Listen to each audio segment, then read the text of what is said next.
How long do you last? Oh, there we go. Bingo. All right. Hello, everybody. Hi. So, as y'all can tell, you can probably guess by my attire of what show we are doing this week. We are doing to kind of pay homage or tribute to Frozen on Broadway closing. We are doing Frozen this week. We're covering Frozen this week. Get my little Elsa ears that might got me. They're really, really heavy. And so are these pins. Christina, you're right. These pins are really heavy. Yeah, you're gonna hurt your neck tonight. Your neck's gonna hurt. So yeah, so for those who do not know, this is Christina. She is a fellow bus greeter that I met in Florida, and we went to go see the show together. And so has everybody watched it, right? Yes. Mm-hmm. Everyone did seen it. Saw it. Okay. Yeah, you saw it in person. What are you talking about? Yeah. Yeah, Christina saw it in person. She didn't have to watch the video. Right. No, I didn't watch it twice, and I'm very grateful that I got to see it twice. Well, you saw it when you were front row the first time for your birthday. Yeah, I know. The show kind of explained how close I was. I could see them spit when they were singing. Like I could see them spit. That's how close we were. It's a little disgusting. I mean, I was just like, oh no, because when they're dancing, like during the opening number, when they're dancing, I'm like, oh my god, they're gonna come flying at us, and I was like, oh my god, Casey comes flying at me, I will catch her and I will get crushed. I'm not strong, but I can cushion her fall. Anyway, I'm trying to put these away. So, okay, I don't think we need a summary on what Frozen on Broadway is about because it's basically about the movie. I've told it a way. So if you do not know what Frozen is, then put your phone down and go check out a book or go get Disney Plus and watch Frozen. It's a very good movie. I like Frozen too. All right, so we're gonna go right on into it as soon as I put these carefully. I don't want to scratch them. I'm trying to get a pin board for the wall so I can just pin them on.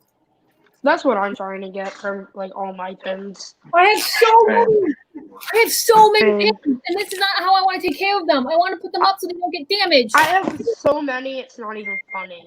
I have a Hannah Montana pin. And I want to get a mount for all my magic bands that I have because I have probably like well over 10 magic bands now. These are all the pins that I had on my pouch, Christina.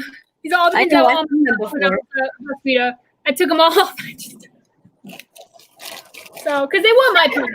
So, anyway, so let's jump right into it, shall we? All right. So, quick thoughts on what y'all thought of the production overall, without giving like too much detail away, because we'll go into that later. Yeah, you don't want to spoil it. Like, what did you guys think of it? Was it entertaining? Was it not? Was it boring? Was it sad? Was it happy? Was it messy? I'll start. All right. All right. Well, Frozen, I love. The costuming, all the like kind of set design, especially with the Broadway show, all the like special effects from the dress to the puppetry. It was really amazing. I love the story from the movie, but I feel like with the Broadway show, they really took it up a level. Mm-hmm. Couldn't agree more. Somebody has like a really The costumes were beautiful. What? The costumes were beautiful. Oh, Elsa's dress. Oh, I think it's Mike and you, Christina. But Elsa's, my wedding dress is either gonna be Elsa's ice dress from the Broadway show or Elsa's dress from. If I can't have one of those, my wedding dress or something similar to them, I'm wearing a tuxedo for my wedding. So I'm just throwing that out there. Look at Mike's face. He's just like, no. Or watch Liz go like a two-faced approach and do half Elsa, half Elphaba. I'm not even going into what my wedding dress looks like. Can I also like just quickly talk about it, even though that has nothing, this kind of has to do with the show, but it also doesn't have to do with the actual show. More like one of the actresses. I finally had my call with Casey, and it was amazing. So yeah, she sent me while I was letting the dogs out. Person. And she was really sweet. The one thing I hated was that my mouth was dry the entire time. Like whenever I did my monologues for her, my mouth was so dry, and I was thinking like she could probably hear me smacking because my lips were like. It was weird. Like I was drinking so much vitamin water and stuff, trying to keep my mouth hydrated and like not dry. But Yeah, we ran monologues. She gave me great feedback and helped me like develop them more. She told me a little bit about the industry, more about the industry. She told me about the union and how the equity works in there, and she also told me how auditions work for big time Broadway shows. So I got a lot of information from her, and I'm extremely grateful that I had that opportunity. And I am proud to say I did not cry, I did not freak out, and I did not mention Frozen. So. But you said Casey brought it up, so then you were like, well, she opened the door, so yeah, I'm gonna walk through. But to get back on track, I just wanted to tell y'all that it was awesome, and I'm extremely grateful that I got that. That's so cool. So, okay, tying it right back into the show. Anybody else want to say anything before we dive into our analyzations of the show? The cast was amazing. Yes. The projection mapping for projection. the effects. Yeah. Oh, and also, I will say, we are going to be talking a little bit about, this is like a little trigger warning or like just like a warning in general. We are going to be talking about more like the technical aspects of Frozen. So if you do not want the magic to be ruined for you, or if you don't want to know how all of it come to life, I highly suggest you do not watch this because that's exactly what we're going to be doing. Our intention is not to destroy the magic of the show. That's not our intention at all. We really want to just admire the work and craftsmanship that goes into making a show like this. That is our intention. Our intention is not to destroy the magic. So I'm giving you a fair warning. If you don't want to hear any of this, you're more than welcome to leave. We all understand. We're not going to be angry at you. But that is exactly what we're going to do. So this is your little warning. All right. So that's your warning. So let's continue. Yeah, you don't want to lose the magic. Yeah, because that's, you gotta keep the magic alive, kids. Oh my God. Liz, you're ruining the magic right now. Oh my God. Honestly, hearing about the behind the scenes enhances the magic for me. Yeah, same. But like, I know like some kids like. Wait, are we the only two that saw it live? Yeah. Okay. Well, and I'm the only one who saw it live twice. You were like squeezing my hand. Rub it in, Liz. No, she was squeezing my hand at the beginning of the show. She was squeezing my hand. Keep throwing salt into the wound. No, as soon as like we heard the no, I literally like reached over and grabbed. She grabbed my hand and squeezed it. I was squeezing my hand. I didn't want to squeal and I didn't want to. The truth comes out. Yeah. No, and you should have seen me when Casey first came out. Oh my God, when Patty and Casey, I was like, I think I squealed a little bit. Wait, what about in the beginning when we were waiting out there for 2 hours before the show even started? Yes. Okay. So tell them about that because we were gonna walk around New York Times Square, but we didn't. Yeah, so we took a bus into New York, and we went to like a depot for like an hour because something was wrong with the bus, and we had to change buses, which was horrible. That was horrible. But we got the bus too. What? I think it was like a gas leak or something or whatever it was. But we went to the Disney store in New York. Not gonna lie, I love the Disney store. I wasn't very impressed with the one in New York. I was expecting it to be much huger than it really was. It wasn't that big. It was packed.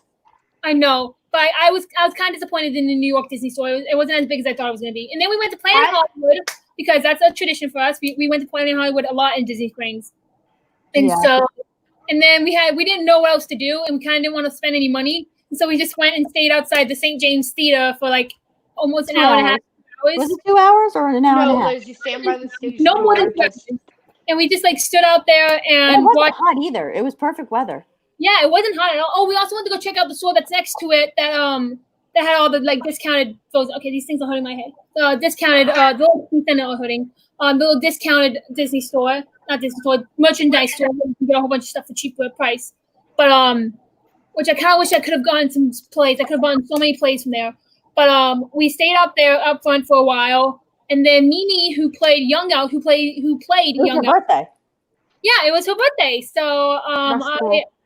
While Christina chilled in the back, I went up there and I was like, "Oh, hey, happy birthday!" And I saw Floriana, who played young Anna, and then lo and behold, Robert, I think it's Robert. It's either Rob or Robert.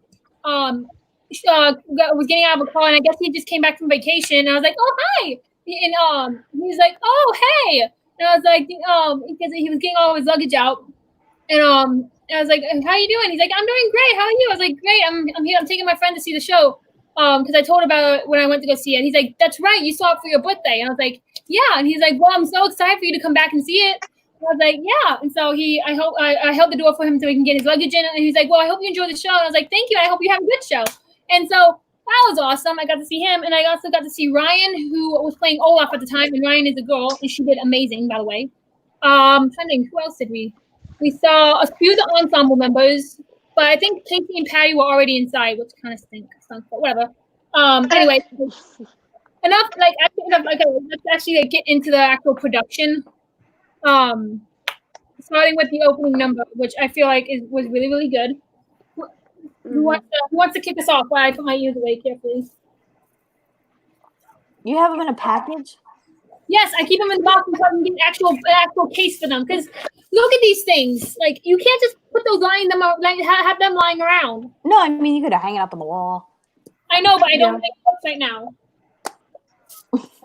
So we are starting off with the opening number? Yes. The opening number. Anyone? Opening number. Well, Liz, you're the You know more than I do. you're the Pumpkin Yeah, you fan know here, most so of you the kick things musical. off. Yeah, you know most of this stuff. I'm eating cereal, and I know it's rude to eat cereal while you're doing a live stream, but I got home, like, I came on here right after work. So anyway, so the whole sequence, I absolutely loved it. The great way to open it, by the way, like, but I'm like losing my train of thought because I don't like being put on the spot.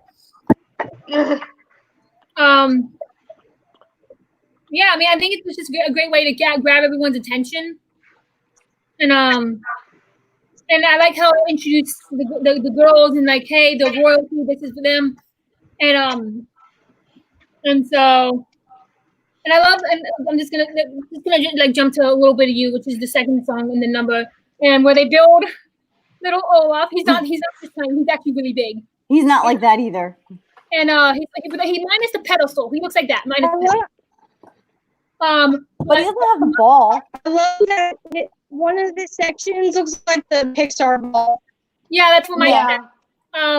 But Mike was like, I wonder how long it took them to learn how to make it. And I was like, Mike, it's literally 2 blocks, a ball, a drumsticks, a boat, and a hat. It doesn't take that long to build it. And it's like a beanie. Well, I mean, I wasn't thinking about the technicality of it. I was thinking about how the pieces actually fit together. Right. Probably there has magnet. to be like a magnet or something. That's what. But I want to know, like, the drum part, because the arms move. If you all did not notice that, the arms move when she does her little magic thing.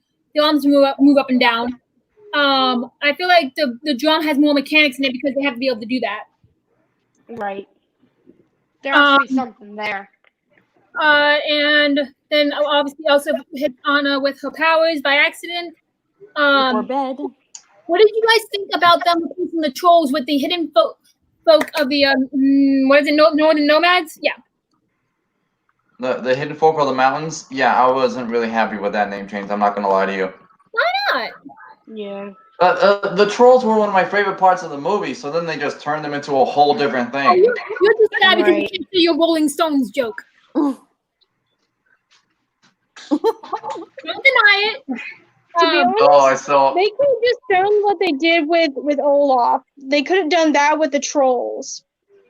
Oh yeah, they could have. Yeah.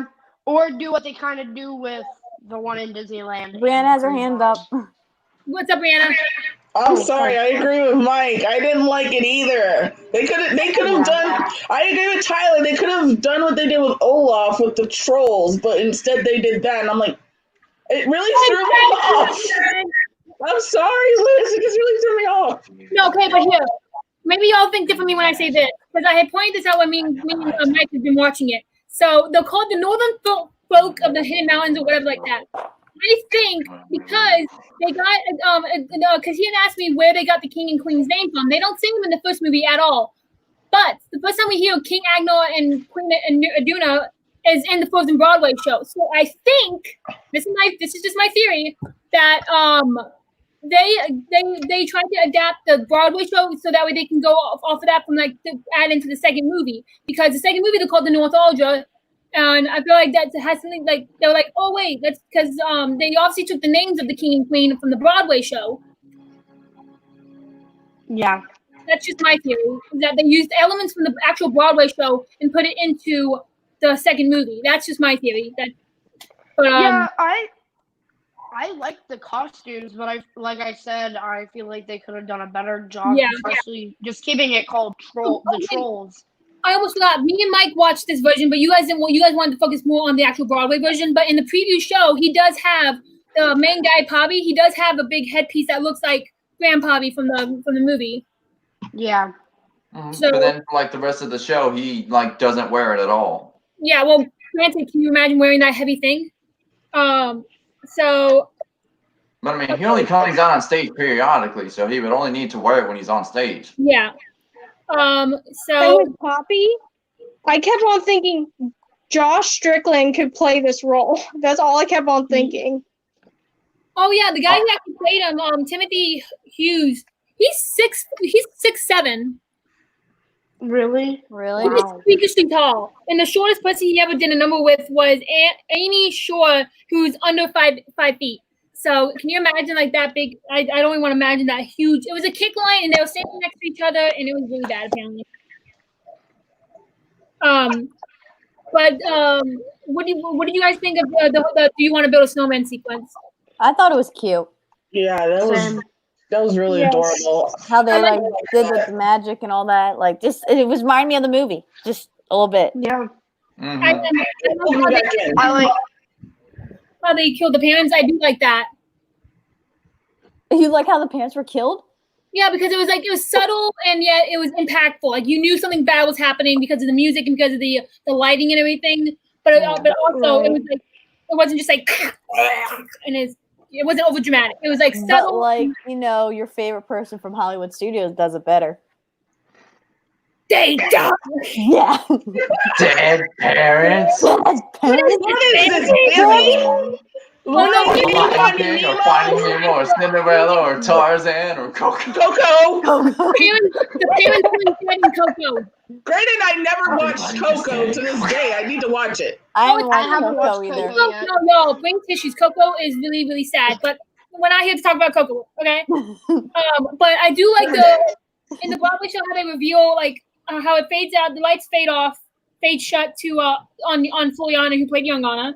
And you see Patty up against the wall, and then how the whole wall rotates. Yeah. I love That was the cool. rotating.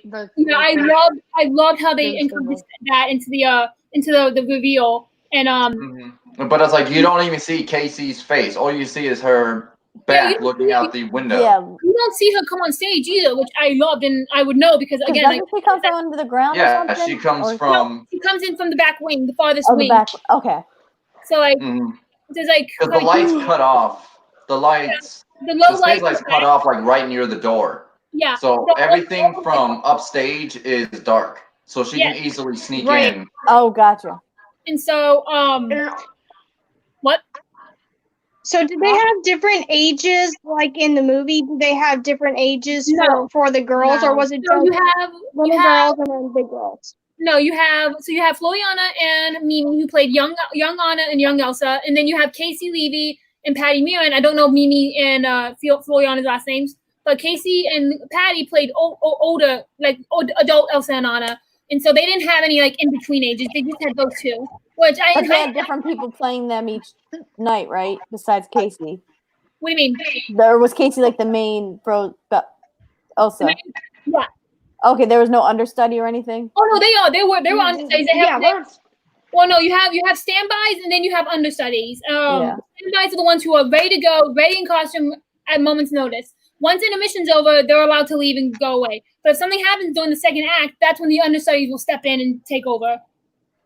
So Casey was the only one that worked every day, basically, or no, her standby went in a few times because you also have to keep in mind Casey also has a son who and so he's her first priority. So I'm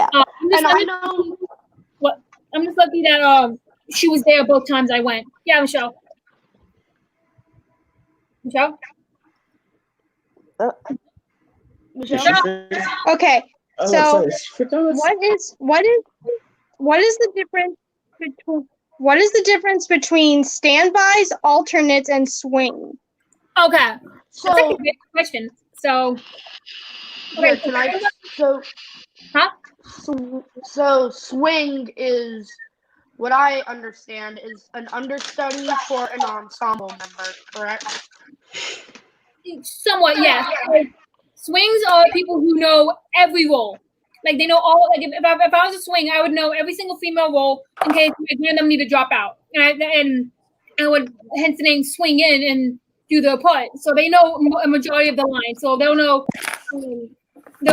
like Queen Aduna's part. They'll know Bama's part, the female force person.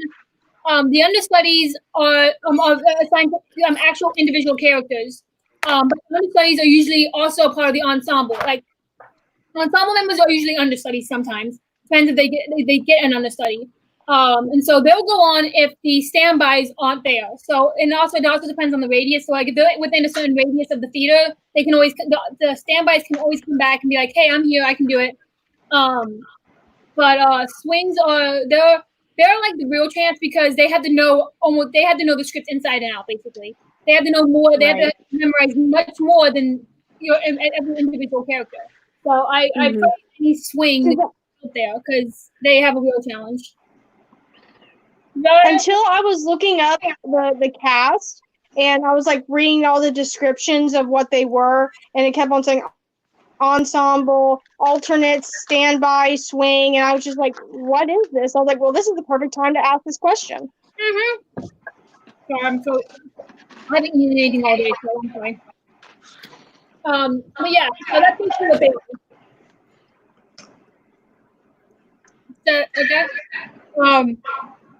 So, did any of y'all notice? Okay, so just going to the first time in forever. Did you guys notice? Sir, oh God, what is it? What is that thing's name? Sir Morgan Schmorgan with the little penguin stuffed animal that Anna woke up with. Yeah. You noticed it. That was Elsa's. Remember, if you guys watched the Frozen Christmas special, she's like, "Oh, he was always such a great listener. He was her Elsa's stuffed animal when she was a little kid." Yeah. I thought Well, that I've never seen the Frozen Holiday Special, Me so neither. I haven't either, to be quite I honest. watched all the shorts. I haven't seen it. The only thing I saw was Olaf singing his Christmas song. That was it. So props to Tyler for actually knowing what I'm talking about. Anyway, Well, I'm sorry, Liz. The last time I watched a film's Hollywood special, it was horrible. fair. For anyone who knows what I'm talking about, I'm not gonna answer. My favorite holiday it is the holiday special that cannot be named, that will not be named. Anyway, Tyler, what were you saying? Mike, you can message me it later. So the holiday I wanna special, know. we're talking about No, the holiday special. My favorite holiday special. Huh? What? I said let I Tyler said, talk. so is what Mike's saying. My favorite short for like a holiday thing is probably the Mickey Mouse short, the Duck the Halls. I don't know if anyone's seen that. That's probably one of my favorite Christmas specials. Yeah. Did y'all want to talk about Continuing anything with First Time in Frozen. Forever? First time in forever. Like when and there's still obviously some of the lyrics are different from the First Time in Forever than it is in the movie. What? Well, yeah, the one thing I will like- say about this song and the show as a whole is that there are very little lyrical changes to the songs, Yeah, I which think I liked. I love the new lyric, like the lyric changes for the song. Yeah. Yeah, although I did like the lyric change. Yeah. I think it was only one line that they pretty much changed. What's Yeah, that? it was, I was saying I was confused with it towards the beginning when they first kind of opened, and then as the show kind of progressed and I kept listening to it more, I kind of favored that song now because my favorite used to be In Summer. Now I'm kind of leaning towards First Time in Forever, just because of that lyric change I love so much. Here, and I'll be right back. All right. Yeah. And also it definitely encompasses like I don't know. I really liked how they did the whole number of that and how they changed it. I'm trying to think what's. Oh my, I'm like blanking right now. So then we have the Queen's Corn. We have Queen Anointed, which is basically the ensemble is just singing as Elsa's being crowned, as she's getting ready to get crowned. And then we go into Dangerous to Dream, which I feel like is probably my second favorite song in this entire production. And that's saying something. So what did you guys think about Dangerous to Dream? Anybody? I liked it. I'm not really partial to it. Yeah, it was okay. Wasn't my favorite. Christina? What was the song again? Sorry. Dangerous to Dream. It was all right. Because I like the music that's from the show, like the movie from the Broadway show. You know what I mean? Because you're used to it, singing it. Yeah, you can sing along to it. But the dances were good. I mean, everyone did it. Their voices are amazing. Yeah. And I think also that song definitely played towards Casey's vocal strength. It shows like how what a little bit about her range. Mm-hmm. And so I personally like the last note she hits. That's really why I love it. So yeah, she has a great note, like high note to her songs. So before we move on to the next song, I want to just talk a little bit about the ice, like when Elsa finally like ching and like exposes her powers to everyone. That was so cool. Yeah, I do. There is one tiny itty bitty problem that I had with it. I felt like the ones that came up out of the floor looked great. But the ones that came out of the side of the wall, they looked kind of fake. I'm just saying. That's just my opinion. They look Yeah, true. And I feel like I didn't really like how they came out of the side. I kind of liked how, like in the movie, how they like went in front of like the Duke and everyone. I mean, to be fair, it really doesn't really matter, but you still get that same impact. Yeah. Yeah. Yeah. And also, I love the cues in here, like the kind of because like with a show like this, you have to be on it. I don't know. I wasn't able to find out whether it was automatic or manual, but if it's manual and like they have to hit a button, like you have to be on that cue, so they have to hit it right at the exact moment. And I love like how that works and how everything's hidden within the stage, which you don't see the spikes on the floor until they come up. You don't expect to see them inside the wing. And the whole transformation of the whole stage turning to ice, I thought that was just beautifully well done. That was yeah. Also, a fun fact, I don't think Christina knows this, but a fun fact about the St. James Theater is that because Aladdin's played there as well, like the border around the stage, there's a carving in there like of Aladdin, like a little drawing that represents Aladdin, and then there's one that represents Frozen. And so like I think anytime they have a Disney show in there, they have like a little cave drawing, I guess you can call it. Wait, what Disney show was in there? Aladdin. Wasn't Aladdin in? No, because Aladdin was in New Amsterdam. Okay. It was it was there before Frozen did, and then it moved. I guess they just didn't take down the Because I saw Aladdin a while ago, like when they like first opened, they were in Amsterdam. Yeah.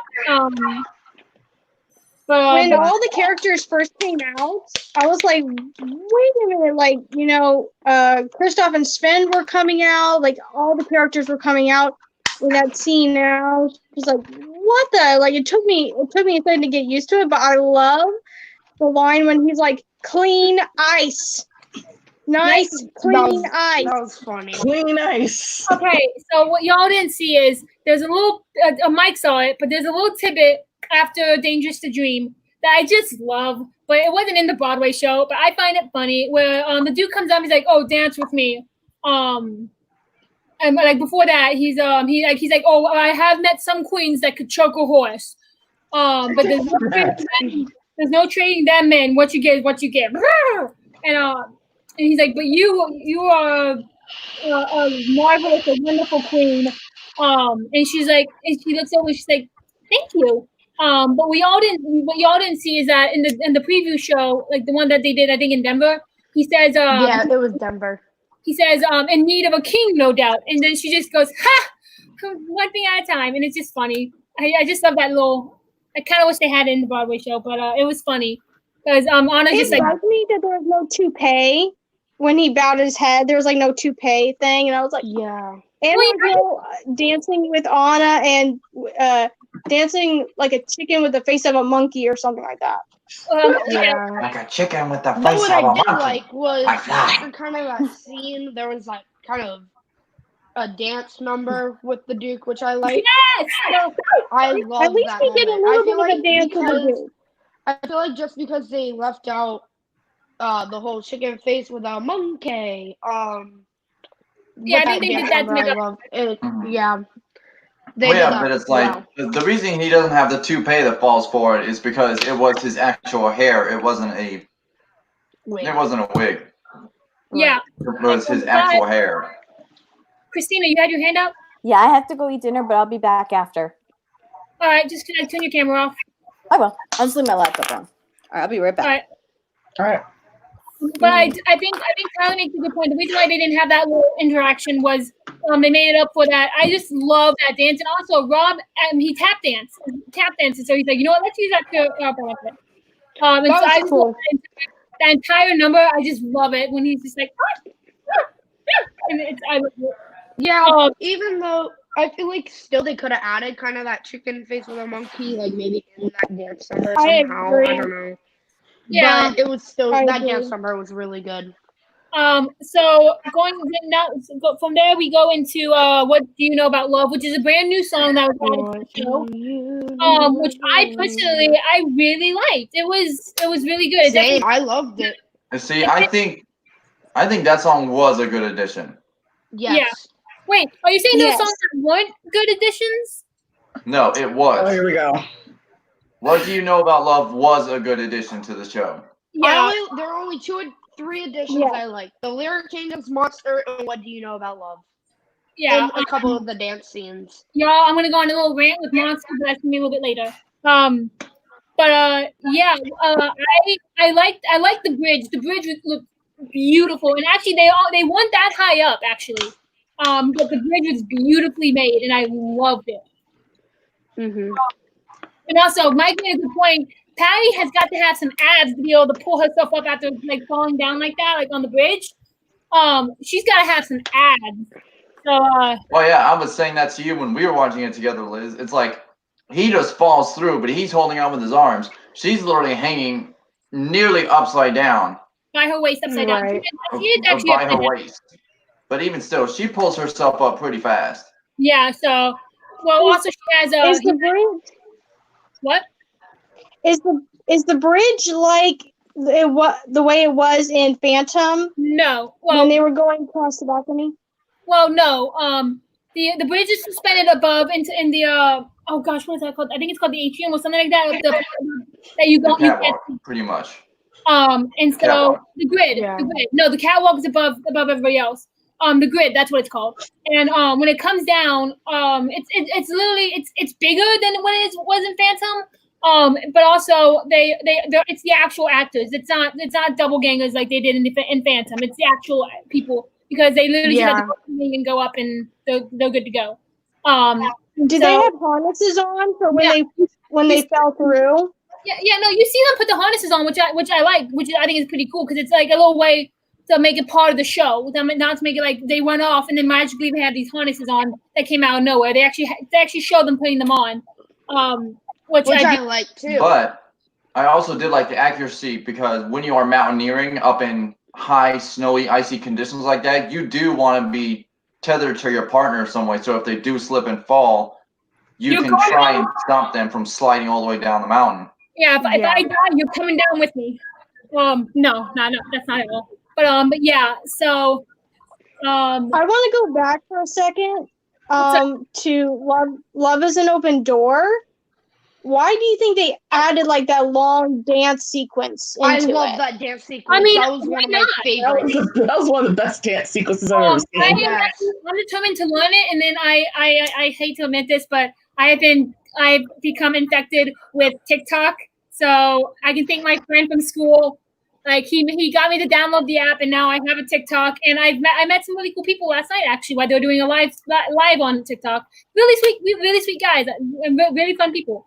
And I'm proud to say that my friends know. Anyway, not the point. Point is, I'm gonna learn that dance, and I'm gonna do a TikTok to it because I'm gonna the actual choreography to the actual song because I want to be able to do that because that just looks like a fun dance sequence to do. It is so. Okay, for a second, I thought you said you were going to do the dance at your wedding. I was gonna, That's even a better idea. Oh, geez. Mike, why did you start? He has a knack for doing that, Tyler. Let me just tell you, he has a knack for doing things like that. I'm taking a 5-minute timeout. I'm taking a 5-minute timeout, y'all. Hang on, I'm Taking a actually 10-minute timeout. Because when I watched before I watched the production, I had heard the Love Is the Open Door Broadway version. When you just hear it, you're like, okay, why is there a long dance sequence in here? But when you actually see it, it looks amazing. I'm like, I would want to do this. This looks amazing. This looks fun. Yeah. It kind of makes sense if they had a long dance sequence because in the movie they're dancing while they're singing, so I guess it gives them the chance to catch their breath while they're dancing. So it kind of works hand in hand. Also, it gives the the ensemble members and everybody a chance to get back into positions to in the wings as they run out as they're kissing. But everything in theater happens for a reason. Was that extended so that people backstage could change costumes or whatever? No, it just. It probably was, but then I mean, they didn't need to do a costume change though. That's the thing, because before Love Is an Open Door, they're doing Queen Anointed and Dangerous to Dream, and they're in the same dresses, so they don't really need a costume change. And I was gonna say you could give Casey a chance to get into the ice dress, but she doesn't get into the ice dress until what you know about Love is when she's probably getting into the dress. I don't really know because someone answered my questions, but whatever. Then after What You Know About Love is the iconic song that we all know and love, and that dads hate, which is Let It Go. And Let It Go. This song is for you, dads. Please, Mike, let it go. Let me just say how beautiful, Mike. I'm gonna kick you. Can somebody please send this to Equity Ben? You're like constantly talk about him. But no, let me just say this entire sequence was so beautifully done. Mm-hmm. The projections, the ice, the cape flying away, the glove flying away, which was wires, I assume. The cape was wire, I know that. The glove, I'm gonna assume was wire. But the entire sequence was just beautiful. And also in my notes, Hey guys, I'll be right back. All right, Tyler. And I am proud to. I'm not ashamed to admit this. I totally misspelled coronation. And I spelled it like I was trying to mix quarantine and coronation. So I'm a very bad speller. I literally spelled it. No, I literally spelled That's an understatement. I spelled it Quination. That is how I spell coronation. Completely wrong. I know it. I'm not a very good speller. But you know what? I'm not afraid to admit that. So, but why do you think I very rarely show you guys my notes? Because I am bad at spelling. So I'm Hey guys. Yeah. I gotta get off. So thank you guys for having me. I'll be here next week. Don't worry. Bye, Tyler. Bye. Bye. But let's talk about the main piece of the Let It Go sequence is the transformation of the ice dress. Me and Mike talked about this, and from what I saw from both angles, from the balcony and from the front row, was that when someone else comes back out, she has the ice dress underneath the coronation dress. That's why it looks a little bit bulkier. And Mike made a good point, but that she walks, she does the little thing like with the ground and everything, and and then as she turns around doing the in the instrumental part, the little hole opens up underneath her cape, and the attaching like these wires or things to the dress, and that's what. And also Mike made a good point that the fog was the point to hide the hole because it has to be poured at such great like speed. so that because as soon as she starts walking forward, you can see behind her and you can see that hole. Because I may have saw it. Yeah, that's what the kind of stuff I do. But anyway, that's the point. The point is, it has to be poured at such great strength that like it has to be gone by the time she's walking forward. So if you guys like that whole sequence is about maybe 15 seconds long from turning it from the coordination dress into the ice dress. No more than 15 seconds. So that literally means that it has like 10 seconds to get it off of her and 5 seconds to be gone out of sight before she starts walking forward. What did you guys think of that transformation of the dress? I really enjoyed it. So was it similar to in Wicked how they rip off her original dress? They don't rip off any costumes in Wicked. No, so Elphaba, she wears her schoolgirl outfit, and then she changes into a different dress for the quote-unquote prom. Yeah, which is the same outfit as her shit, which we'll cover next week. Because that I know plenty about. So you can ask any question you want. I know plenty about Wicked. So how did they do the visual effects and everything on the show so that it appeared on the stage but not on the actors? For a projection, they mapped it out so that way, and also it also have to do with placement. So Casey knows where to stop, so that way she's not delaying with the costume. Actually, no, because if you when the thing comes behind her as she's singing the what is it? Actually, no, that's in the Denver show. Get that. I was thinking about her soliloquy that I told Mike about, that Mike and I saw. So that's in the Denver show. Never mind. But there is a part. I'm trying to remember that you can see it because you can see her shadow because the projection's on her. I can't remember what part it was, but like the stuff on the ground that you see when she goes like that, and then up like that. It's all mapping. So they tell Casey, okay, you need to stop here, or else you're going to be overlaying with the projection, and it's going to be on top of you. So she knows where to go, and it all goes back to having cues. Like she knows the cue has to be exact. So like when she goes when she gets ready to pick her hand up, they get ready, and as soon as she starts waving her hand, they hit the button, that causes the thing to go. So it's timed perfectly with her hand, so it makes it look like she's doing the magic. It's all about time. Like especially with the Let It Go sequence, timing is literally everything. It has to be exact. If it's 1 second off, it can ruin the whole number. Does that answer your question in a way? I feel like I answered your question, then I went off on a rant. But yeah. So when Liz says projection mapping, the only thing I can compare it to is like during Happily Ever After, or Once Upon a Time in Magic Kingdom. The projections they do on the castle are very similar. Yeah, how it's like it's outlined to be the castle, so you don't see it on the trees. You don't see it on, and that you don't see it in between with the two separate towers. That's what projection mapping is. It's and obviously you have different projectors for different areas of the castle, or in the case of Frozen, different areas of the stage. So there's one pointing at the left side, the left wall when she puts her hand up like this. There's one on the opposite side doing the same thing, and there's one above her that projects it down on the ground. Because I saw the projections. I just spit all over my paper. I hate when I do that. There's a projection on above her, like in one of the balconies. So that way the projection shows up well on the stage. We just lost Michelle. She'll come back. Yeah. So it's basically whenever she casts a spell on the actual stage, those are being done from projectors directly above her.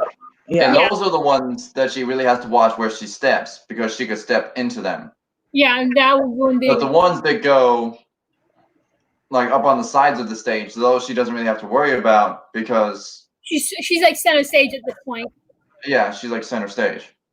But yeah, I do know, however, that her ice dress, that ice dress alone took over 400 hours to make.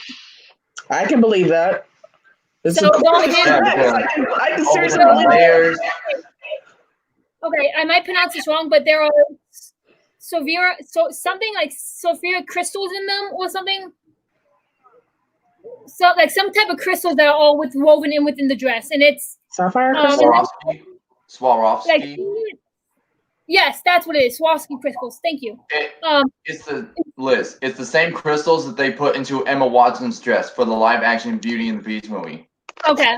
Whenever films or shows need like gems or diamonds or things sewn into a fabric, Swarovski is usually the one who will provide the gems. Okay, so like, and let me just say, seeing this dress as close as I did, it was just absolutely beautiful. How the light bounced off of it. My aunt said a comment about it, but I'm not going to say that because A, it's inappropriate, and B, I don't know if Casey's ever going to see this, and I don't want her to take my family view. Anyway. Although I do know the comment you're talking about, and I'm like dying inside laughing right now. Yeah, so let's just say. Okay, what were you guys talking about the last few minutes? Because I wasn't hearing any of it. No, we're still on the ice dress. Let's just say the person I went to see the show with the first time was like, "Oh, who's that lady who plays Elsa?" And I said, "Casey Levy." She said, "Oh," and she said something, and I was like, "Why?" And I just busted out laughing. So that was a fun little moment. So then we get to cover Mike's favorite song in the entire production. Oh gosh. Oh God. And for those who do not know, Huga, it basically means happy. It's the most annoying song they could have ever put into this show. I liked Huga because when I saw it the first time, Oaken literally comes up, he enters into the audience. He doesn't enter into the wing, which that's really the only reason why I wanted to mention Huga, is because I thought that was a really cool thing for him to do that. It was different because he came up behind me. He's like, "Yoo-hoo!" And Christina knows our little thing. And I just went, "Yoo-hoo!" Wait, how'd it go? Yoo-hoo! Yoo-hoo, family! No, but you know who did it better? Rivers did it great. But yeah, he comes. Okay, so he's like, "Yoo-hoo, family!" what is it? Because I thought it was Gouda. No, wait, what? It's Huga. That's how you say it, Huga. Wait, What does it mean?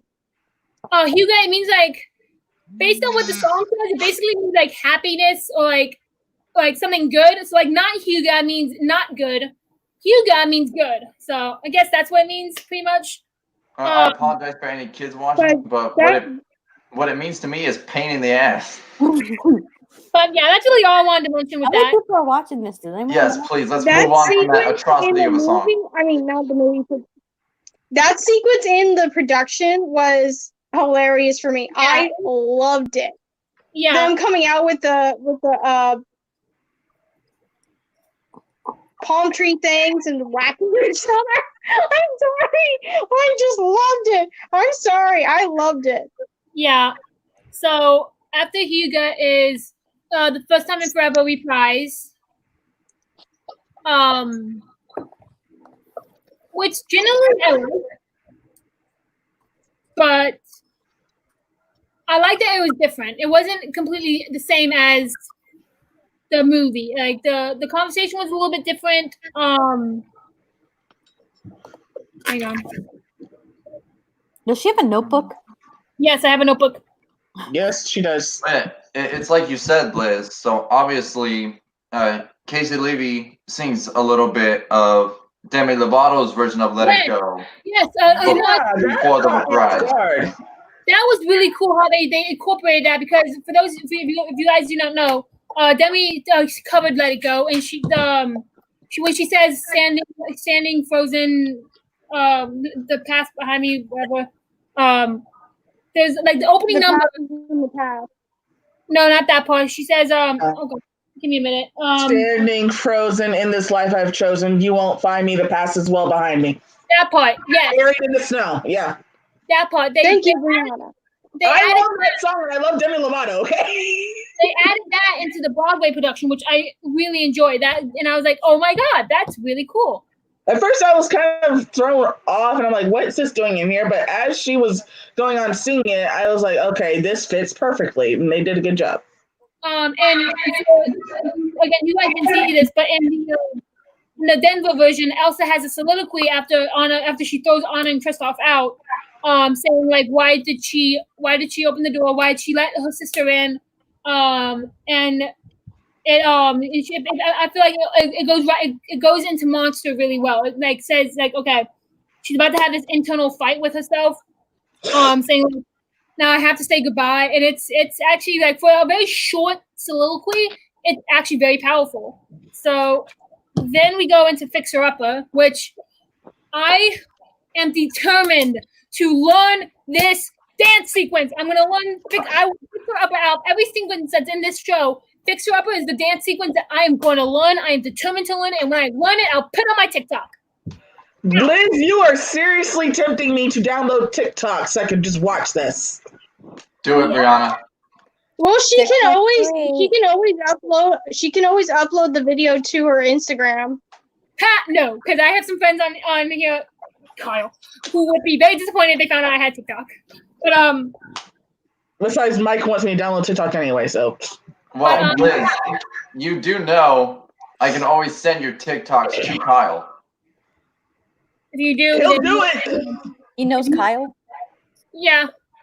He'll do it, Liz. I mean, not well. I don't know Kyle. He knows of him. Face to face. I know of Kyle. I know of Kyle. Liz, have you met Mike in Florida? I'm the one that gave her those Elsa ears she was wearing earlier.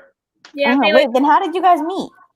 How did we meet? Oh, he watched through Prince Charming Dev. We met through Prince Charming Dev. You used to watch his live streams all the time. Yeah, I still do. I don't really. But now he mostly vlogs. He doesn't really stream anymore. Yeah. And you're from Florida too, Mike? No, I moved down here to Florida in September of last year. But I came down here for a trip, and that's when I gave Liz her ears. She still had her brace on her arm at that point. Yeah, because remember I got into that car accident? I don't remember you having a brace, though. What do you mean?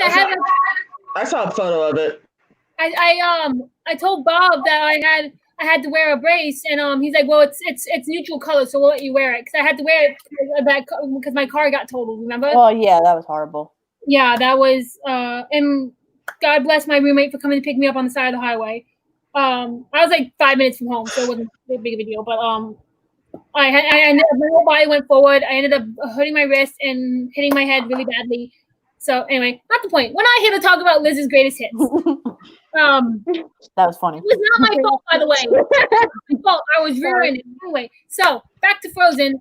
We're gonna go right into my favorite song. It is my ringtone. It's been my ringtone for almost 2 years now. And it's my OG favorite song in this entire show. Even Let It Go. I love it more than I love it more than Let It Go. And that's Monster. And I will say for this being a children's show, Monster, the meaning behind it is so dark. What do you guys think about that? Of how they made this song? I forget how the song goes. I haven't seen the show in a while. I don't think so. It's when it's right before she gets captured. Oh, okay. Is that when she's? Oh wait, I don't know if I'm allowed to say this or not. Go. Is that when she's wearing the pants? Yes. Oh, okay. Which I love. I love that outfit so much. I got freaked out when I saw her in those pants. I knew that they had made something for her to wear pants. Like I think what was it, a year or two after they put it on Broadway, but I didn't know how to react. So when did they change her from in the dress outfit to then all of a sudden being in the pants outfit? Wait, what now? Say that again. When did they started making her wear pants? When did they start making her wear them, or when did she have time to change into them? Into them. She changed into them after Let It Go. She didn't need the ice dress anymore. So until curtain call, obviously. So she has from he got all the way up to. Actually, no, scratch that. That's false. That is completely wrong. Hold up, no, because she wears it in the First Time in Forever reprise. After that, she has from Fixer Upper to all the way through Kristoff's Lullaby. So while they're doing that, she's downstairs. She's back in her dressing room, getting out of the ice dress and getting into the suit, which actually doesn't look that hard to get into. The pants look really baggy and like plenty of room, which I love. It's comfortable. Yeah, and the heels, like props to her being able to do all this kind of stuff in heels. But but that's probably the window when she's changing into the pantsuit, which I've read that Casey actually really loves she loves the suit, the pants, because it just like feels more empowering, which I can understand. But I loved the dark, not only dark, but the deep message behind Monster, because she's literally having this full on internal conflict with herself, saying, "Oh my God, what have I done? This is what I've done. I'm putting everybody's lives in danger. If I die, maybe all this can go away." And then Mike made a very good point about it, and because about the second movie, because she finds out that when she dies, her powers go away, because we find out Olaf dies when Elsa dies. So I think, and he's like, "Oh, how come they didn't mention that?" I think that's where they got the idea for that, is that because she didn't know when this was happening, when Monster was taking place, she didn't know if she dies that her powers would like neutralize or nullify or whatever you call it. But she's basically I mean, this is like a very dark way of saying it, but I think it seems like she's basically contemplating suicide, or whether or not it's good for her to die, or whether or not. And I hope I'm not the only one who kind of got that out of the song. Anyone?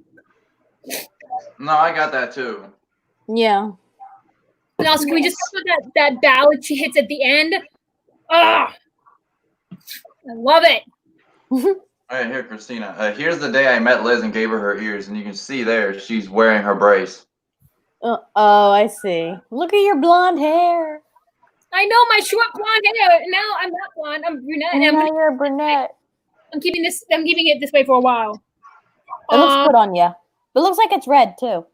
I was going to say, you look more like a ginger right now than a brunette. Yeah. But either way, you look good. It looks good on you. My blonde son to keep through. I gotta go and get it touched up. You should grow it long. I am. I've been trying to, and it's taking forever. I want it down to here so I can braid it, but it's gonna take forever. So but your mom keeps making you cut it. No, she's just letting me trim it. She doesn't care if I. But Oh, gotcha. So then after that, I've been trying to grow out my hair for like a long time. I basically. It's pretty long, but I want it to be longer. I want what I call mermaid hair. Anyway. Right? Unlike me, I went from having long hair to having like nothing. Anyway. And nothing looks good on you, Mike. It's very handsome and adorable. Meanwhile, I've been trying to grow my hair since I was like 3, and this is as far as I got. So, struggle is real. Pull it back in. One thing I could not find out how they do it, and I really want to know how they do it, is the gauntlets they put on Elsa and how she breaks out of them. Like, because she goes down and they come off. I don't know if it's like a trap door underneath them or not. That's like the one thing I want to learn how they did that.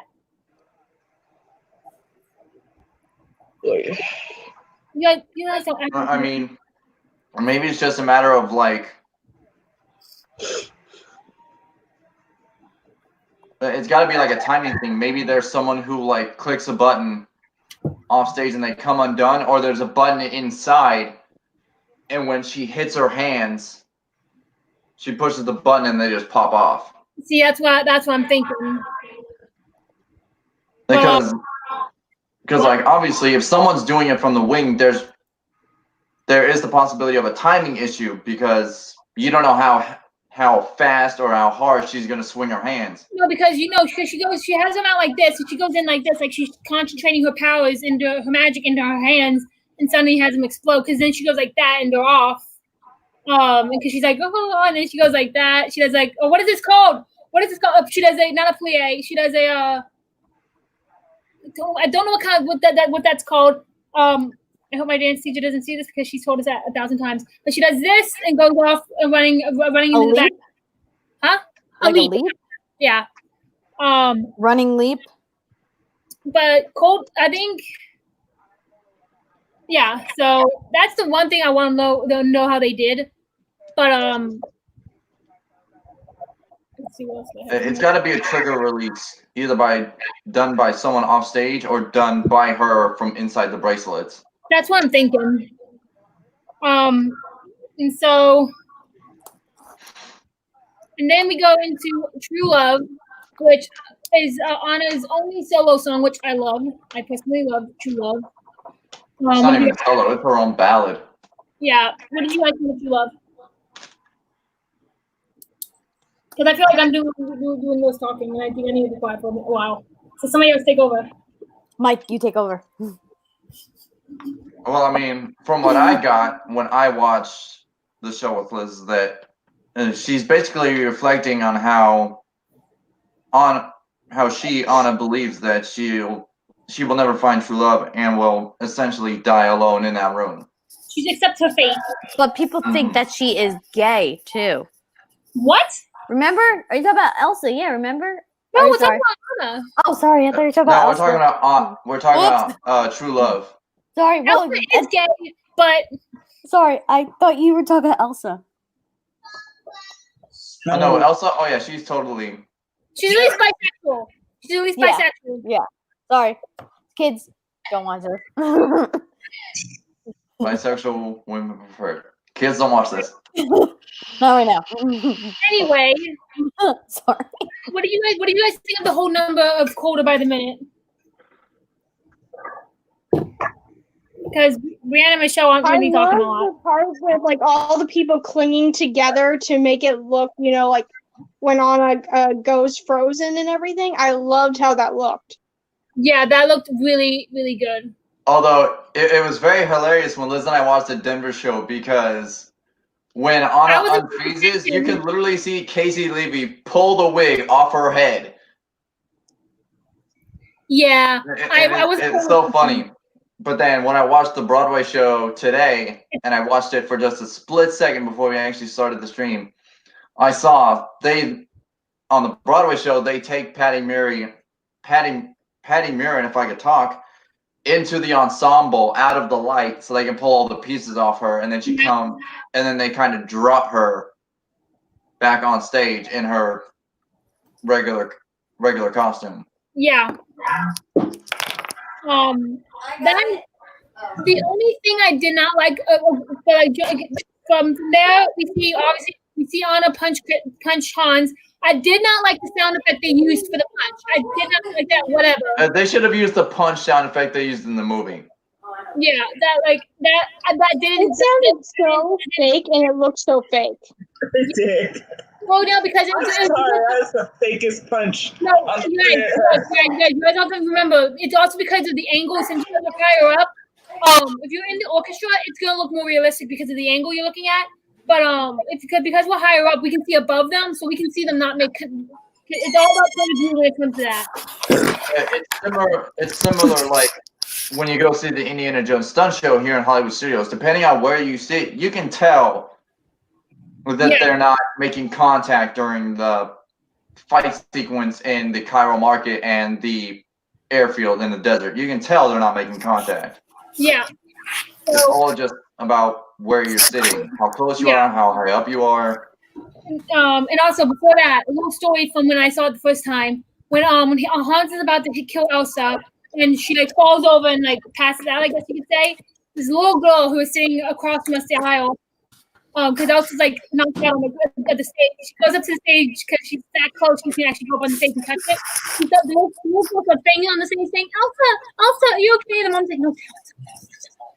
And I was just laughing. I'm just thinking. I guarantee you, Casey's like dying right now inside, like laughing so hard because she obviously heard this little kid just like banging on the stage and like trying to wake her up.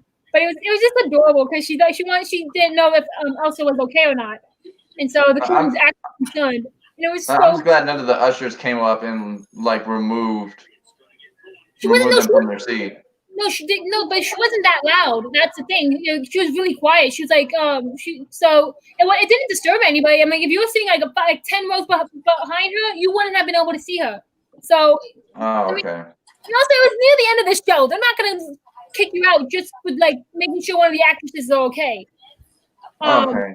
Well, from the way you were initially describing it, you made it sound as if the little girl was like screaming bloody murder. No, she's like, Elsa, are you okay? Elsa, get up. It's okay. You're all right.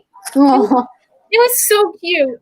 Okay, you made it sound like she was screaming and like losing her head. Oh yeah, no, and I also mentioned this to Mike. I loved when both me and Christina went to go see it, and even when I went to go see it with my family member, all the kids was so well behaved. No kid was Wrong. Next door to me, she couldn't stop sitting, not sit. well, no kids were screaming. Oh, No yeah. kids were, like, trying to sing out loud. Like, all of them were, like, especially during the dialogue, they were all quiet. They all were very well behaved. And There was like, not a lot of people either. and considering how young these kids were when they were seeing it, I was very impressed with how well behaved these kids were. Like, I was expecting them to be screaming their lungs off, but no, they were actually very well behaved. They sat, they watched the show, they were quiet. And I was thoroughly impressed by that, because I figured since it's a Disney show, like, what did we miss anything? About the costumes, there's two things I want to discuss. Is okay. So at one point, Olaf, fully comes apart.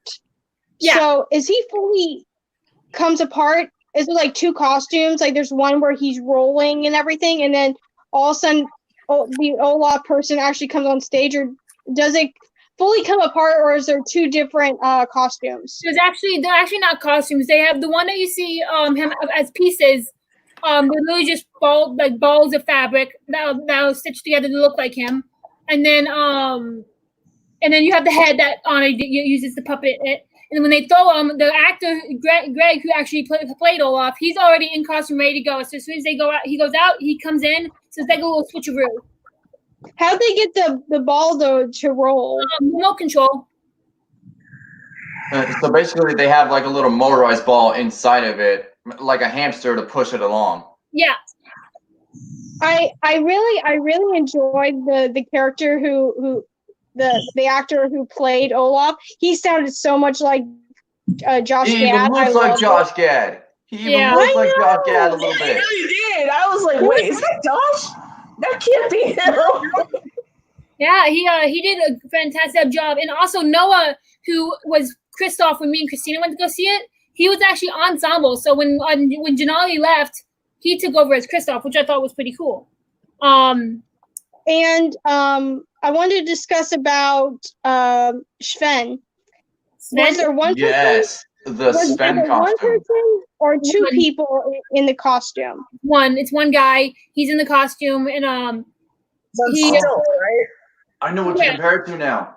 What? Liz, remember yesterday when we were watching it, I was like, that looks so familiar. It's like I've seen it before. I remember where it is. It's the giraffes in The Lion King on Broadway. That's exactly it. So in The Lion King on Broadway, with the giraffe characters, their front hands are controlling the front legs. Yeah.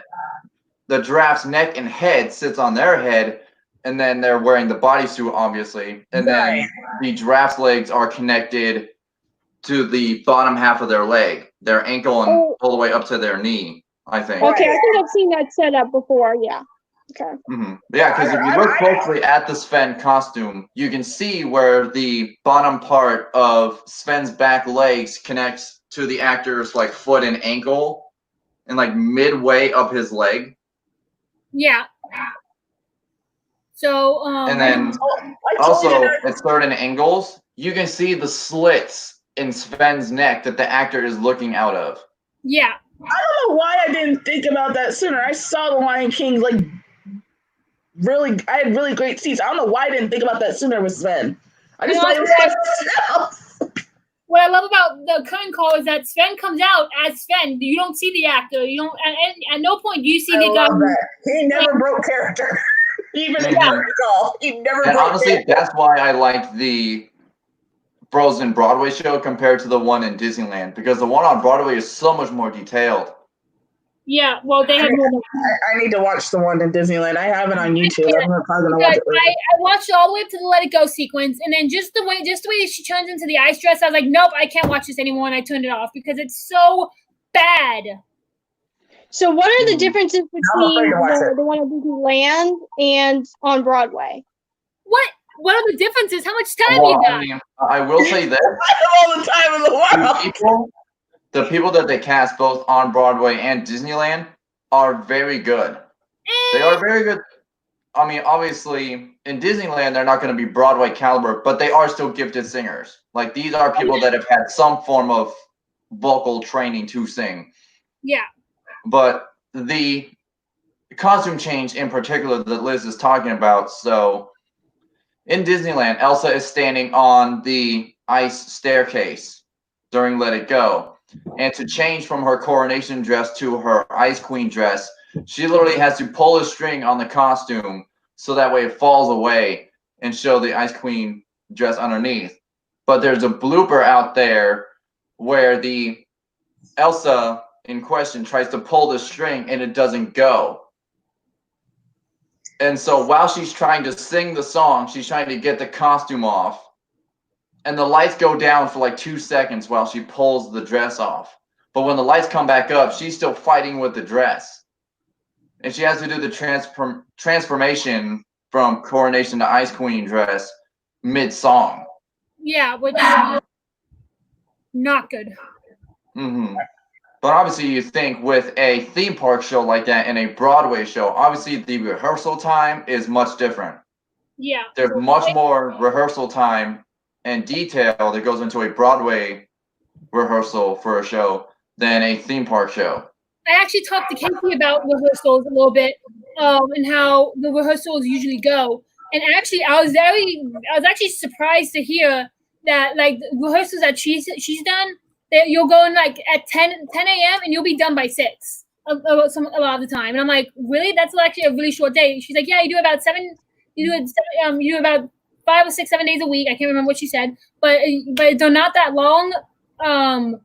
And then like obviously before that you have your little table read and all that. And so I was like, well, how like and then she mentioned how like a lot of the time the first couple weeks you will rehearse just like in your regular clothes, and then they have like very like low key actual ways like things for you to wear to get you used to start getting you used to wearing what your costume's gonna be like.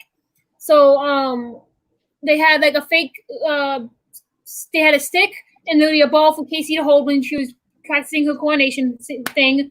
Anna, Patty had a bubble, like a skirt to wear as she was practicing, so that way she can get used to dancing in that, which I thought was actually really cool.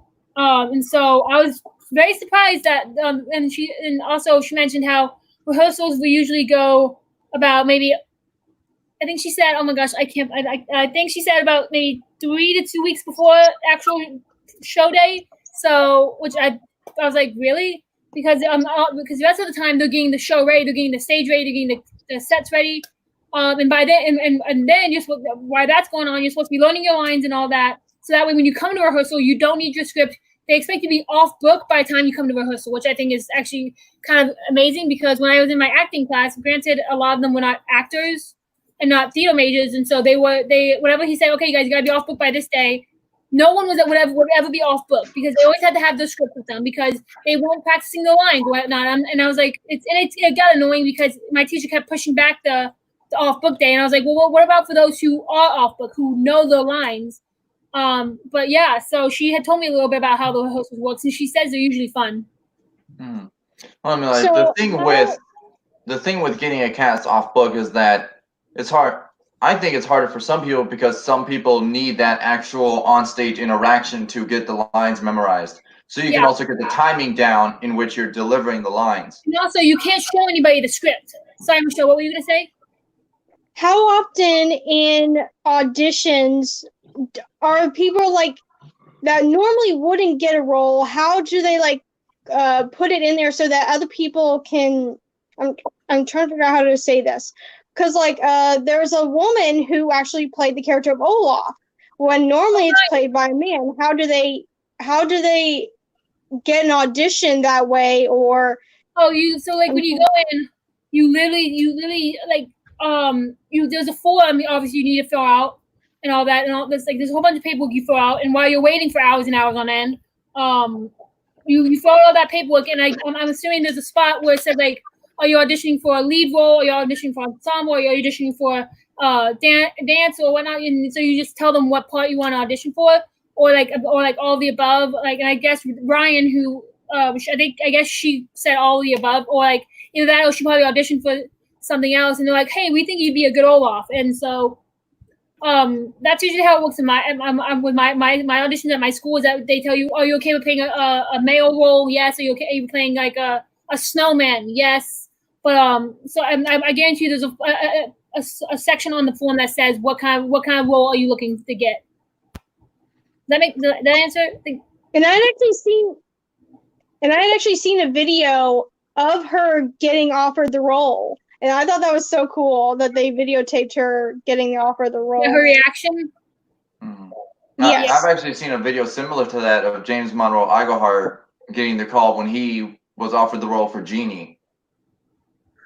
That's like always the fun thing to watch.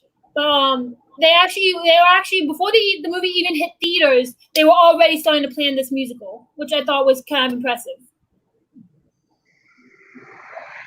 But yeah, it's like I think there is one constant between the Broadway show and the Disneyland show, and that's the Olaf puppet. Yeah. Very, I'm not gonna say not the same design, a very similar design, but the same controls. Yeah. Wires for the hand, controlled by the left hand, and then the head is controlled by the right hand. And then you got the eyes, you got the mouth, and you just move your hand. That's how you turn the head. Yeah, it's similar to Timon on Broadway, because when I saw that, it was Oh, really yeah. Timon, and the guy blended in as if he was really Timon. I was like, okay, that works. Yeah, I was curious about, because the only other version of Timon I knew about, as far as seeing a live performance was concerned, was the Festival of the Lion King. That was it. And I thought that's what I was going to look at when I went to see Lion King on Broadway, but nope. Nope. I was wrong. Either way, I was entertained, but Olaf was very good. See, I had seen pictures of the costumes before I went to go see the show, and so I kind of expected I knew what to expect with the Olaf costume, because obviously they weren't going to do what they did with like the sing along, because no, that would terrify kids, I feel like. But yeah, and plus it would look weird for Olaf to be as tall as everyone else when he's supposed to be like at knee level. Yeah. But yeah. So, do you guys have any last things you want to discuss? Trying to think. Is there anything? Since I've never been to a Broadway show before, do you? I'll see you guys later. Let me know when the next one is. Do you have to dress up fancy or something, or can you dress casual when going to a show? What show? What did you say?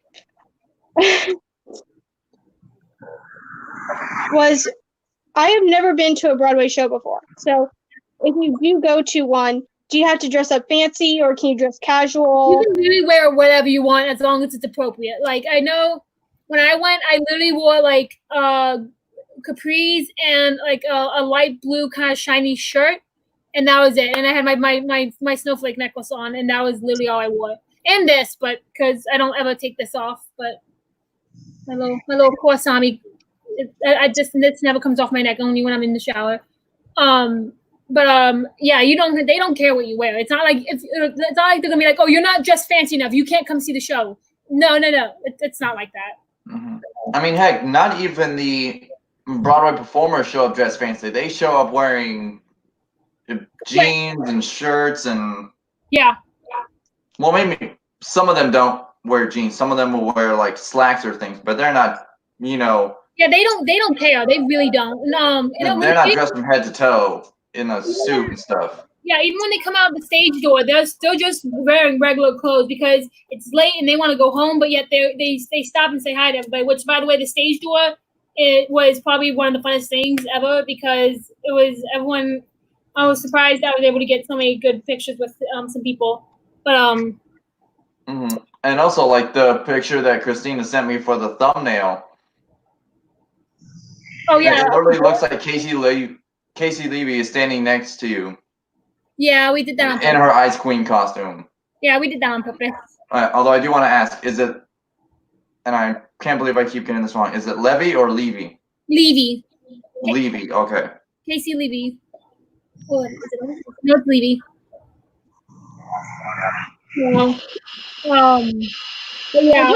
I just wasn't sure because when I was a kid and we would go to like the Philharmonic and everything, we had to dress fancy. Oh yeah, So I just wasn't sure if it was the same with Broadway. Yeah, no, like the Philharmonic is like a big time show, but like for Broadway shows, I would say maybe not business casual, but like kind of like semi-casual kind of clothing, but not like stuff you would wear on like a Saturday out with your friends. Like wear like dark colored pants, maybe a nice little top, like just like throw a little pizzazz into it. That's what I would say.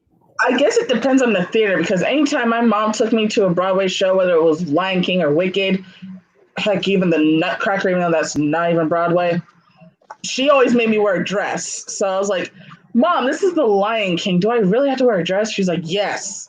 So Yeah. I had to wear a dress. So I guess it depends on the theater, but at least for me, it probably depends on the theater I and the had to show. wear a dress. I didn't have a choice. Yeah. So if you guys have nothing else to talk about, One of the best. what? No, go ahead, Michelle. Yeah, say it again. One of the best Christmases I ever had was my grandma and grandpa got tickets for me and my grandpa to go see the Nutcracker at the Philharmonic, and I was so excited because I got into this big kick about Nutcracker, and I still love the Nutcracker. And I had to wear a really nice dress, and I had to wear pantyhose for the first time. And I had trouble getting. I understand that. I had a hard time getting these things. I had a hard time getting these things on and off. So when we went to intermission, and I had to go to the bathroom, I'm like in the bathroom, and I was taking a long time in there because I couldn't get them off. And my grandpa asked this one lady that was coming out, "Oh, can you go check on my granddaughter and everything?" And I was like, "I can't get my pantyhose off." I ended up having to hold it through the whole entire last act when we came back. And when I got home, I was like, "Grandma, get these things off of me." The struggle. I understand the struggle, Michelle. I do. It was one of the best Christmas presents I ever got. Okay, can we please stop talking about pantyhose? Yeah, so let's just talk a little bit about how, unless anybody else has any other questions about the Frozen Broadway show or anything else. How was it? How hard was it to get tickets? How hard? Yes. The first time I saw it with my aunt, I don't know. My parents my parents literally got them like in November. Or like either October or November, they got the tickets because I kept mentioning it that I wanted to go see the show. And they got them for me for Christmas.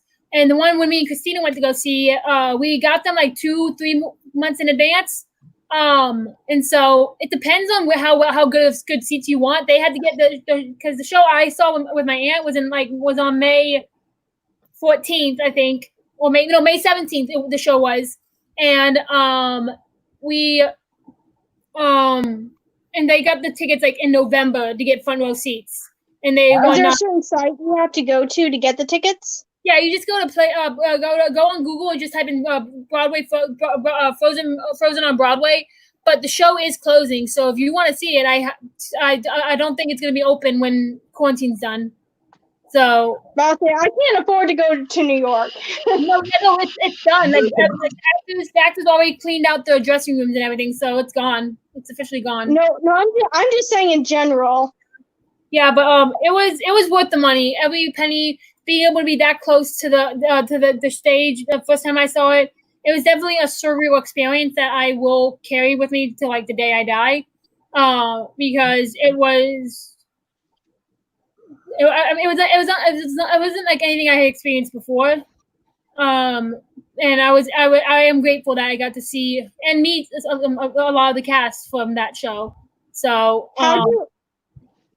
how do they decide when a show is done? You know, like they're not going to change actors or anything. Like the show's like done and won't come back for a couple more years. It's probably that probably ties into like how much money it's making, the availability of the actors. I think for Frozen, they just like right now they decide like, you know what, right now with all this going on, it'd probably be the best time to close it.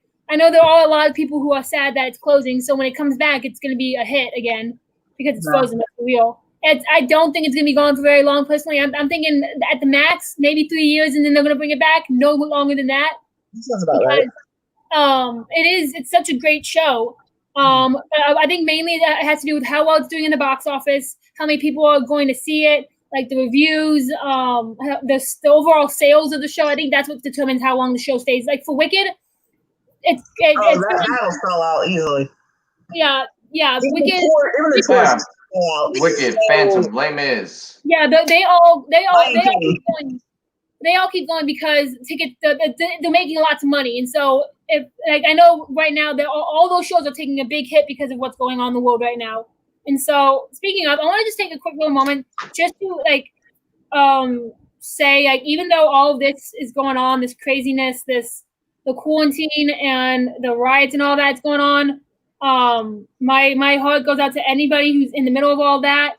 I am here for you. I'm here to support you. If you ever need to talk, just shoot me a comment on here. Follow me on Instagram, and I'm more than happy to talk to you. Or if you just want somebody to listen, just to vent to, I'm here for you. We all are. You're not alone. It's affecting all of us. And I guess that's really all I can say. Is just like keep hanging in there. We're almost I know with Corona, we're I think we're almost through it. I feel like it's starting to boil down, but I do feel like it's going to come back in the fall with flu season. So be sure you take extra precautions for the summer and prepare yourself for the fall, because I don't know if it's going to come back. I hope it doesn't, because I don't know if I can survive another this amount of time without seeing my friends. But just stay strong. We're all here for you. If you ever want to reach out to any of us, we're all ears. But yeah, so ending on a high note. Mickey ears. Oh my gosh, you and your dang ears. Ending on a high note. So next week we all decide we are going to be doing Wicked, because we did. And I know for a fact that this one and this one are geeking out over that. As is that one down there. I had already done a Wicked show on Mike's channel, but we're gonna do one on this channel just so we can have it in the series. If you guys want to go check out the one on Mike's channel, it's probably gonna be a little bit like that, but more detailed, because I know there was a lot of information I didn't get to share in Mike's live stream that I really want to share with you guys. We're gonna hopefully be back here. And am I working next Wednesday? No, I'm not working next Wednesday. So yes, we will be here on time, even though we were on time. So yeah, we're gonna be. And Liz, yeah, I may or may not have that picture of you in your alphabet makeup with the clock behind you, so send that to me again. Oh God! Oh yeah, my alphabet. Oh. I mean, I'm not gonna lie. I've painted myself green now. Like 5 or 6 times? No, 3 or 4 times now. And I gotta tell ya, I wish I was green. I wish I had permanent green skin. I don't mind it. I kind of like having green skin. Hence why I keep doing it to myself. You know what? You know what, y'all? Okay, tell you what. Uh-oh. If I can. Please don't tell me you're about to pull up Michael Jackson and change your skin tone. No, that was really No. No. Don't let me come over there and smack you. Okay, no. Tell y'all what. Because I don't have a Wicked shirt, which makes me very, very sad. I am so tempted to do my alphabet makeup. I'm gonna be green next week. I'm so tempted to do it because I have plenty of green makeup. So I mean, why not? Do it.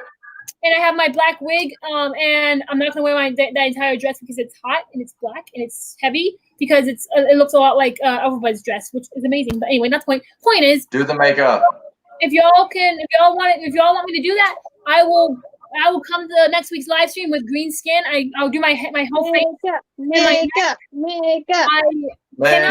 If I bought you a shirt, will you still do the makeup? Yes, I will. If you buy me a Wicked shirt, I will do whatever you want. I'm literally looking up shirts right now. I am not going to do my arms and my hands because the makeup I have for my hands will get all over my computer, and that's not going to happen, and they're all over my book. And I don't have a green.